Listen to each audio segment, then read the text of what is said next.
Agrigento al Museo Diocesano sono state presentate in conferenza le iniziative di valorizzazione e gli orari estivi per la fruizione dei siti monumentali dell'Arcidiocesi, gestiti dall'associazione Ecclesia Viva. Si tratta dell'itinerario Arte e Fede, che quest'anno si avvale anche di un minibus e di un punto di ristoro in via Duomo 119. Abbiamo presentato oggi il concept Mudia di Agrigento, cioè il significato del museo diffuso agrigentino.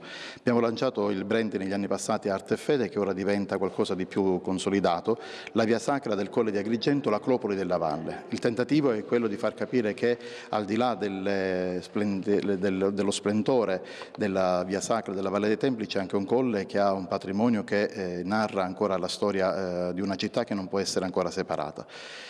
Quest'anno le novità sono diverse, gli orari di apertura dei siti monumentali che fino al 4 settembre saranno dalle 8:30 fino alle ore 22, dal lunedì al giovedì e al venerdì, e il sabato e la domenica dalle 8:30 fino alle 23 ultimo accesso, quindi orari adeguati a quelli che sono anche i flussi di accesso nella Valle dei Templi.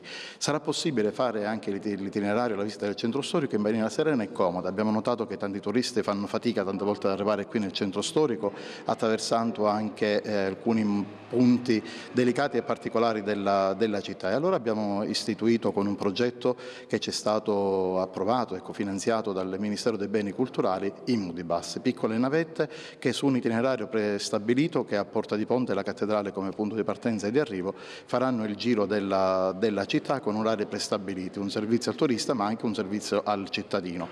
Segnaliamo che chi sarà in possesso dell'abbonamento TUA, proprio perché è un servizio sociale, potrà accedere gratuitamente su questi pulmini per raggiungere il Colle di Agrigento. Pensiamo ai tanti anziani a basso reddito che non hanno nessuno, e quindi è un supporto anche alla cittadinanza. Così anche chi è in possesso del biglietto del Temple Tour Bus potrà salire su questi Mudibus in maniera gratuita, presentando il biglietto. Altre attività sono legate anche alla mobilità sostenibile, le biciclette elettriche e le Mudicar che partiranno entro questo mese con percorsi prestabiliti e saranno fatti anche in partenariato con altre realtà, con Isiguene e la Valle dei Templi, e qui sul Colle anche con le realtà ricettive che potranno richiedere questi servizi in qualsiasi momento della giornata.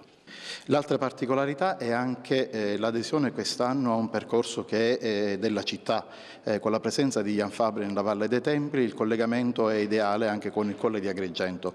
Opere di Jan Fabbri si trovano esposte al Museo Diocesano, Biblioteca Lucchesiana, laddove segnaliamo l'accesso unico.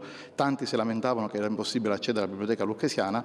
Durante questo periodo dal Museo Diocesano è possibile accedere direttamente alla biblioteca. Così anche a Santa Maria dei Greci con un'altra opera, con gli orari di apertura che sono quelli del parco. Un'altra opera si trova a Santo Spirito, dove chi visita la città può fare questo percorso ideale dalla valle al colle, legati da un'unità tematica che non è solo quella delle bellezze architettoniche ma anche quelle dell'artista Jan Fabbri e delle sue tartarughe.